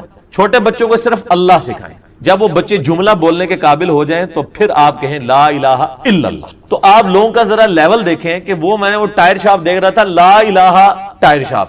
چلو آپ نے ٹائر شاپ کا نام رکھنا ہے تو لا الہ الا اللہ رکھے نا، تو لا الہ کے تو مطلب ہے کوئی الہ نہیں ہے، یہ تو کلمات کفر ہے۔ تو اکثر ہی کہتے ہیں وہ لا الہ پڑھو جی، لا الہ پڑھو جی، لا الہ نہیں پڑھو، لا الہ الا اللہ پڑھو۔ اللہ دے بندے ہو، عقل بھی استعمال کرو۔ تو جس نے طاغوت کی نفی کی وَيُؤْمِن بِاللَّهِ، اور پھر ایمان وہ اللہ پر لایا، فَقَدِ اسْتَمْسَكَ بِالْعُرْوَةِ الْوُثْقَىٰ لَا انفِصَامَ لَهَا، تو اس نے ایک ایسا مضبوط اس نے کنڈا پکڑ لیا کہ جو کبھی ٹوٹنے والا نہیں ہے۔ یہ وہ لنگر، آپ کو پتا ہے وہ بحری جہازوں کو پرانے زمانے میں بادبان کی کشتیوں کو جب کنارے پہ کھڑا کرتے تو ایک مضبوط سی رسی سے، اس کو اینکر کہا جاتا ہے ہماری وہ انجینئرنگ کی لینگویج میں، اس کے ساتھ باندھ دیتے تھے تاکہ وہ جب ویوز چلیں تو یہ نہ ہو کشتی پھر آگے چلی جائے۔ اور اسی طریقے سے جو بڑے بحری جہاز ہیں ان کے ساتھ وہ بڑے بڑے وزن رکھے ہوئے ہوتے ہیں، انہوں نے وہ لٹکا کے تو اینکر کے طور پہ کام کرتے ہیں۔ تو یہ اینکر پرسن بھی لفظ استعمال ہوتا ہے نا، کیونکہ اس کے گرد ہی سارے وہ بیٹھے ہوتے ہیں نا، جھوٹ سچ بولنے والے۔ تو لم فسام لہا، وہ ایسا اس نے اینکر پکڑا ہے، وہ ایسی زنجیر پکڑ لی ہے جو کبھی ٹوٹے گی نہیں. کس نے؟ جو طاغوت کی نفی کرے اور اللہ پر ایمان لائے. واللہ سمیع علیم، اور اللہ تعالی سننے والا، علم والا ہے. اللہ ولی الذین آمنوا، اللہ ہے ولی اہل ایمان کا. یخرجہم من الظلمات الی النور، وہ اہل ایمان کو اندھیروں سے نکالتا ہے روشنی کی طرف. اچھا، قرآن میں اندھیرے جمع کے سیغے سے آئے ہیں کیونکہ گمراہیاں ہمیشہ زیادہ ہوتی ہیں، اور ہدایت ہمیشہ سنگولر کے سیغے سے آئی ہے کیونکہ ہدایت ایک ہی ہوتی ہے. یہ آپ کہتے ہیں نا چاروں راستے ہی حق پہ ہیں، اللہ نے تو ایک ہی راستہ بتایا ہوا ہے. اہدنا الصراط المستقیم، اے اللہ ہمیں سیدھے راستے پر چلا. صراط الذین انعمت علیہم، راستہ ان لوگوں کا، راستے ان لوگوں کے نہیں ہیں، راستہ ایک ہی ہے. وہ امام کائنات سید الاولین والآخرین شفیع المذنبین رحمت للعالمین سیدنا و مولانا امام اعظم محمد رسول اللہ صلی اللہ علیہ وآلہ وسلم کا مبارک راستہ ہے. راستہ ان لوگوں کا جن پر تیرا انعام ہوا. تو یہ سمجھتے ہیں وہ جو جتنے سلسلے چل رہے ہیں ہمارے بزرگوں کے، ہمارے وہ سارے بڑے بڑوں کے، وہ کہتے ہیں یہ سارے اسی طرف ہی جا رہے ہوتے ہیں، جبکہ قرآن ہمیشہ گمراہی کو کہتا ہے کہ جمع کے سیغے سے، ہدایت ہمیشہ سنگل ورڈ کے سیغے. اللہ تعالیٰ پشت پناہ ہے، ولی ہے، دوست ہے اہل ایمان کا، ان کو نکالتا ہے گمراہیوں سے نور کی طرف. والذین کفروا اولیاءہم الطاغوت، اور جو کفر اختیار کرتے ہیں اللہ کا، اللہ کی ناشکری کرتے ہیں، اللہ کے منکر بنتے ہیں، وہ اولیاءہم الطاغوت، وہ جو ہیں وہ طاغوت کے اولیاء ہیں اور طاغوت ان کے اولیاء ہیں. یخرجونہم من النور الی الظلمات، اور وہ طاغوت جو ہیں اللہ کے مخالفین، وہ ان کو نکالتے ہیں ہدایت سے گمراہیوں کی طرف، اندھیروں کی طرف. اولئک اصحاب النار، یہ ہیں دوست کی، ہم فیہا خالدون، رہیں گے اس میں ہمیشہ ہمیش. اللہم اجرنا من النار، اللہم اجرنا من النار، اللہم اجرنا من النار. لہٰذا یہ جو الہ اور عبادت کے مفہوم میں جو ہے وما خلقت الجن والانس الا لیعبدون، اس میں حقوق اللہ، حقوق العباد، تمام کی تمام چیزیں داخل ہیں. اور یہ تو لوگوں نے ڈویژن کی ہوئی ہے. حقوق العباد بھی بیسیکلی حقوق اللہ ہی ہیں کیونکہ اللہ ہی نے حقوق بتایا نا. اگر اللہ کے حقوق نہ ہوتے تو آج مسلمانوں نے بھی جو ہے وہ اولڈ ایج ہاؤسز بنائے ہوئے ہوتے اور اپنے ماں باپ کو وہاں پہ پھینکا ہوا ہوتا. مسلمان اپنے بوڑھے ماں باپ کو ان کی بد اخلاقیوں اور کمزوریوں کے باوجود کیوں برداشت کر رہے ہوتے ہیں کہ اللہ نے کہا کہ بڑھاپے میں بچوں کی مانند ہو جاتے ہیں، ان کو اف تک مت کہنا. ادروائز تو اگر انسانی طور پہ جو کچھ انگریز کر رہے ہیں جانوروں والا سلوک، وہی ہم لوگ بھی کر رہے ہوتے ہیں نعوذ باللہ. تو یہ فرق بھی نہیں کرنا چاہیے. اچھا، پھر اس میں مجھے وہ حدیث بھی یاد آ گئی، بخاری اور مسلم کی متفق علیہ حدیث ہے. اس کا ٹچ سٹون پھر کیا ہے؟ ٹھیک ہے کہ آپ صلی اللہ علیہ وآلہ وسلم نے فرمایا اس شخص نے ایمان کی حلاوت چکھ لی جس میں 3 نشانیاں ہوں گی. نمبر 1، اللہ اور اس کا محبوب صلی اللہ علیہ وآلہ وسلم اسے پوری دنیا میں سب سے بڑھ کر محبوب ہو جائے. نمبر 2، اس کی دوستی اور دشمنی کا معیار اللہ کی ذات. الحب للہ والبغض للہ، محبت بھی اللہ کے لیے اور دشمنی بھی. اور تیسری نشانی یہ کہ کفر کی طرف لوٹایا جانا اس کے لیے اتنا ہی مشکل ہو جائے گا جتنا آگ میں جلایا جانا، یعنی وہ آگ میں جلنے کے لیے تیار ہو جائے گا، ایمان نہیں چھوڑے گا. جب اس لیول پہ کوئی پہنچے گا تو وہ مومن ہوگا. باقی تو سارے پھر دودھ پینے والے مجنو ہیں، وہ شعر و شاعری کرنے والے، نعت اشعار پڑھنے والے مسلمان ہیں، وہ پریکٹیکل مسلمان تو اور ہے. یا وہ جو میں اکثر کہتا ہوں کہ وہ پاکستان کے شناختی کارڈ میں مسلمان ہے، اللہ کے حضور شناختی کارڈ جو ہے وہ ڈیفرنٹ ہے. اس میں تو صحیح مسلم میں حدیث ہے 246 نمبر انٹرنیشنل نمبر کے مطابق کتاب الایمان چیپٹر میں کہ بندے کے کفر اور اسلام، شرک اور ایمان کے درمیان فرق کی نماز ہے. لیکن آپ یہاں پہ دیکھ لیں کتنے % لوگ مسلمان نماز پڑھ رہے ہیں انڈیا، پاکستان، بنگلہ دیش کے اندر. چلے عرب ملکوں میں پھر بھی رواج ہے، انڈونیشیا، ملیشیا میں بھی، لیکن یہاں پہ وہ سارے مسلمان ہیں. ٹھیک ہے، قانونی طور پہ ہم بھی ان کو مسلمان ہی کہتے ہیں، ظاہر ہے جب مریں گے جنازہ بھی ان کا پڑھ دیں گے. بہرحال جنازہ پڑھ کے ان کو قبر تک ہی اتار سکتے ہیں، اس کے بعد ہم کچھ نہیں کر سکتے کسی کے لیے، نہ ہمارے لیے کوئی کچھ کر سکتا ہے. دعائی کی جا سکتی ہے، وہ اللہ کی مرضی ہے کسی کے حق میں قبول کرے یا نہ کرے. تو یہ ساری کی ساری مختصر باتیں جتنی میرے ذہن میں تھی میں نے کر لی. علی بھی اگلا سوال ہے. آج سے 10 سال پہلے میں بریلوی سے اہل حدیث کی طرف چلا گیا تو مجھے ایک توحیدی بھائی نے کہا کہ آپ اپنے فوت شدہ بے نمازی باپ کے لیے دعائے مغفرت نہیں کر سکتے کیونکہ بے نمازی کافر ہوتا ہے اور کافر کے لیے دعائے مغفرت سورہ توبہ میں منع ہے. توحیدی بھائی میں تو پہلے اس لفظ نو پڑھا ہے. یہ توحیدی بھائی سے مراد یہ نہیں وہ جن کو وہ مباحث، وہ آپ کو پتا ہے شیعہ کے اندر نا جو لوگ ذرا توحید کی بات کرتے ہیں ان کو وابی شیعہ کہا ہے. اور یہ وابی کا لفظ ایون کرسچنز میں بھی ہے. کرسچنز میں جو یہ کیتھولک ہے نا وہ پروٹیسٹنٹ کو وابی کہتے ہیں کیونکہ وہ بت پرستی کے، بت لٹکانے کے خلاف ہیں. تو وہ میں نے ایک وہ ویڈیو کے اندر وہ حیدر بھائی کے لیے کہہ دیا کہ ہمارے ایک بھائی ہیں وہ مواحد ہیں اہل، وہ کہتے ہیں جی منو تو لوگ میسج کر رہے ہیں ایسی مشرک. تو میں نے کہا بات یہ کہ جب شیعہ کے ہاں خود اسٹیبلش ہے کہ ایک وابی شیعہ ہوتے ہیں اور دوسرے سادہ شیعہ ہوتے ہیں، ان کو میں نے نام دیا سنی شیعہ. ایک وابی شیعہ ہوندے نے، ایک سنی شیعہ ہوندے نے. تو وہ وابی شیعہ ان کو کہتے ہیں جو یا علی مدد کے حوالے سے جو ہے نا اس کے غلط مفہوم کو نہیں لے کے جاتے، صحیح والے مفہوم کو. جس طرح جواد نقوی صاحب نے بھی ایک کلپ چڑھایا کہ یا علی مدد کا مطلب ہے کہ سیدنا علی نے جو علمی خدمات کی ہم ان کے علم سے استفادہ کریں. ٹھیک ہے، اس کا یہ مطلب نہیں ہے کہ ان سے وہ خدائی والا رشتہ رکھیں. جیسے وہ کہتے ہیں کہ جب انہوں نے بڑی پیاری مثال دی، انہوں نے کہا جب میرے یعنی گھر کی ٹوٹی خراب ہوگی تو میں یا علی مدد نہیں کہوں گا، میں پلمبر کو بلاؤں گا. زبردست. تو انہوں نے کہا جب آپ، کیونکہ حضرت علی کی یہ فیلڈ نہیں ہے، حضرت علی کی فیلڈ علم ہے، اور علم انہوں نے آگے نہیں سکھانا، وہ اپنا علم نہج البلاغہ کی شکل میں جو ان کے پاس موجود ہے، ہمارے ہاں بھی یعنی جو ان کے اقوال موجود ہیں اس کی شکل میں دے کے گئے ہیں. تو یہ علی مدد کا یہ مفہوم ہے. تو میں نے کہا جی اگر میں آپ کو کہتا کہ ہمارے ایک بھائی تھے جو وہابی شیعہ تھے تو وہ تو ان کو برا لگنی تھی، تو میں نے تو بڑا لفظ احتیاط والا استعمال کیا، مواحد. تو چلے ایک اور لفظ بھی ہو گیا، توحیدی. توحیدی بھائی، سر یہ جو توحیدی بھائی نے آپ کو مشورہ دیا نا یہ غلط دیا ہے. یہ توحیدی بھائی جو ہے نا یہ بڑے خطرناک ہیں اس حوالے سے، اور یہ اتنے خطرناک ہیں کہ ان کے ماں باپ میں سے اگر کوئی بریلوی یا کوئی دیوبندی ہو تو یہ تو اپنے ماں باپ کے جنازے بھی نہیں پڑھتے، اور کہتے ہیں کہ جی یہ مشرک ہے. اور مشرک، سر کلمہ گو مشرک اور کافر مشرک میں فرق ہے. کلمہ گو مشرک کی تکفیر نہیں ہو سکتی جب تک کہ کفر بوا اس کے اندر نہ پایا جاتا. میرا حالیہ دنوں میں ایک کلپ چڑھا ہے، میں سمجھتا ہوں میری زندگی میں ایک اہم ترین کلپ ہے، میں تکفیر کیوں نہیں کرتا. اس میں نے کئی ایک دلائل دی کہ جو بندہ اللہ رسول آخرت کو مانتا ہے، ختم نبوت کو، قرآن کو مانتا ہے، اپنی گمراہیوں کے باوجود آپ کلمہ گو مشرک یا بدعتی یا گمراہ تو اسے کہہ سکتے ہیں، کافر نہیں کہہ سکتے. چونکہ کافر نہیں کہہ رہے تو آپ اس کے لیے دعائے مغفرت کریں گے. نماز نہ بھی پڑھتا ہو تب بھی کریں گے، کیونکہ نماز نہ پڑھنے والا عملاً کافر ہے، عقیدے میں کافر نہیں ہے. وہ صحیح مسلم کی حدیث ہے 246 کہ نبی علیہ السلام فرمایا بندے کے کفر اور اسلام کے درمیان فرق نماز ہے. لیکن یہ جو فرق ہے نماز والا یہ عملاً ہے کہ ظاہر ہے کہ کافر جو ہے وہ نماز نہیں پڑھتا، مسلمان نماز پڑھتا ہے. لیکن ایک بندہ اللہ رسول کو مان رہا ہے، آخرت کو مان رہا ہے، اور نفس کی طریقے سے نماز نہیں پڑھ رہا، اس کو عقیدے میں آپ کافر کس طرح کہہ دیں گے؟ جس کے جرم کی جتنی انٹینسٹی آپ اتنی ڈیفائن کریں گے.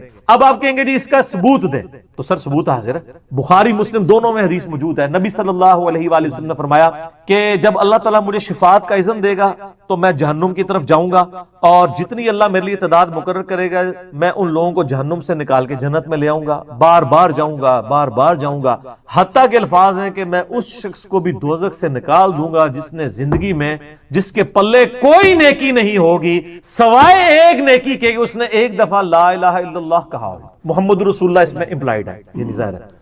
اب جس شخص نے زندگی میں کوئی اچھا کام نہ کیا، اگر اس نے ایک جمعے کی بھی نماز پڑھی ہوتی تو حضور اس کو ذکر کرتے نا. فرمایا اس میں الفاظ ہیں بخاری مسلم میں کہ سوائے ایک دفعہ صدقے دل سے لا الہ الا اللہ محمد رسول اللہ پڑھنے کے اس نے کوئی نیک کام نہیں کیا ہوگا. تو وہ عملاً اس کا مطلب ہے پکا کافر ہے. اگر اس نے نماز، روزہ، حج، زکات کی ہوتی تو حضور اس کا بھی ذکر کرتے. اس میں الفاظ ہیں اس کے علاوہ کچھ نہیں کیا ہوگا تو میں اس کو بھی دوزخ سے نکال لوں. اور سر یہ بھی صحیح حدیث ہے، آپ کو مشکات المصابیح کے اندر بھی حدیث مل جائے گی، ذکر والے چیپٹر کے اندر بالکل صحیح سند کے ساتھ ہے. یہ مختلف کتابوں میں، ابن حبان کے اندر ہے، حاکم کے اندر اور روایتوں میں، کہ نبی صلی اللہ علیہ وآلہ وسلم فرمایا کہ اگر زمین و آسمان ایک پلڑے میں رکھتی ہے اور جتنی اللہ کی مخلوقات ہیں، کیٹاگوریکل ہے سر، اس میں الفاظ ہیں کہ جتنی اللہ نے جو کچھ پیدا کیا ہے نا، سر میں جو گناہ کر رہا ہوں وہ تو اس میں پھر آٹے میں نمک ہوں گے. اللہ تعالیٰ فرما رہے ہیں، اللہ کے نبی علیہ السلام فرما رہے ہیں جتنا کائنات میں اللہ نے مخلوقات پیدا کی ان تمام کو ایک پلڑے میں رکھ دیا جائے اور دوسرے پلڑے میں ایک پرچی جس پہ لا الہ الا اللہ محمد رسول اللہ لکھا ہو تو وہ پلڑا بھاری ہو رہی. حدیث بطاقہ بھی اسے کہتے ہیں، یہ مشہور ہے حدیث بطاقہ. اس کو کاغذ والی حدیث کہتے ہیں. یہ صحیح سند سے ہے. اس سے شیخ البانی، شیخ زبیر لیزئی اور باقی محدثین یعنی کہتے ہیں کہ یہ حدیث بطاقہ اس چیز کا ثبوت ہے کہ جس نے ایک دفعہ بھی کلمہ پڑھا ہے ایک نہ ایک دن اپنا عذاب بھگت کے. سر لیکن وہ عذاب تو پھر کوئی سوچ بھی نہیں سکتے. ہم تو 10 سیکنڈ کے لیے موم بتی کے فلیم کے اوپر ہاتھ نہیں رکھ سکتے. 10 منٹ کے لیے دوزخ کا عذاب. بخاری مسلم کی حدیث ہے کہ نبی صلی اللہ علیہ وآلہ وسلم نے فرمایا جہنم کی آگ اس زمین کی جو آگ ہے اس سے 70 گنا زیادہ تیز ہے. ادھر کسی کو کہا جائے کہ ایک نماز چھوڑنے پہ، فجر کی نماز چھوڑنے پہ فجر سے زور تک ایک جلتے ہوئے تندور میں الٹا لٹکایا جائے گا، وہ کہے گا جی توبہ، اور آخرت کے لیے کہہ دیتے ہیں وہ جی خیر ہے پھر ہی لگے گا. یہ کہانی ہے. یہ بھی جس طرح علماء کہانیاں کراتے ہیں نا اس طرح پبلک نے بھی کہانیاں کرائی ہیں. یہ پبلک کی کہانی ہے. کبھی امیجن نہیں کر رہے ہوتے اس کو. اچھا یہ چونکہ ہم امیجن کر سکتے ہیں تندور ہم نے خود دیکھا ہوا ہے اس لیے یہ امیجن ہو جاتا ہے. اسی کہتے ہیں نو. اچھا اس طرح کسی کو کہا جائے کسی بندے کو فجر کی نماز چھوڑنے پر ایک ایسے کمرے میں فجر سے زور تک بند کیا جائے گا جس کا سائز 10 بائی 10 فٹ ہوگا، اس میں 100 کوبرا سانپ، 100 بچھو، 100 اژدہے جتنے تسی نام لے لو ہون گے، لیکن کوئی نہیں فجر تو زور تک ہی بس ایک پھیرے ایک نہیں لیکن سر ان سانپوں کو تو ہم مار بھی سکتے ہیں، آخرت میں تو کوئی سانپ کو مارنا بھی جائز نہیں مار سکتا، وہ مرنا ہی نہیں، وہ اللہ کی طرف عذاب ہے، وہاں تو آپ اپنے آپ کو بھی نہیں قتل کر سکتے۔ اسی لیے قرآن میں آتا ہے نا کہ آج ایک نہیں کئی ایک موتیں مانگو، موت نہیں آئے گی کیونکہ وہ تو مینڈے کی شکل میں ہو چکی ہے، انسان اپنے آپ کو مار کے بھی جان نہیں چھڑا سکتا، تو یہ کہنا آسان ہے۔ لہذا یہ جو آیت ہے نا سورہ التوبہ کے اندر کہ کسی مومن کے لیے اور مومنہ کے لیے جائز نہیں ہے، سورہ توبہ کے بالکل اینڈ پہ یہ آیات آتی ہیں کہ وہ اپنے مشرک رشتہ داروں کے لیے دعائے مغفرت کریں بعد اس کے کہ ان پہ یہ بات کھل چکی ہو کہ وہ مشرک تھے، اور پھر ساتھ ہی اللہ تعالیٰ نے فرمایا کہ ابراہیم علیہ السلام نے جو اپنے مشرک باپ کے لیے دعا کی تھی تو وہ اس وعدے کے سبب تھی جو انہوں نے گھر سے نکلتے وقت سورہ مریم میں آتا ہے نا کہ میں تیرے لیے دعائے مغفرت کروں گا، اور جب ابراہیم کو پتا چلا تو ابراہیم علیہ السلام نے ان کے لیے دعا کرنا چھوڑ دی۔ یہ ساری یعنی یہ پوری یہ میں نے آیات کا ترجمہ پڑھا، سورہ توبہ کا آخری رکوع پڑھ لیں، اسی پہ میرا ایمان ابی طالب والا ایک کلپ بھی ریکارڈ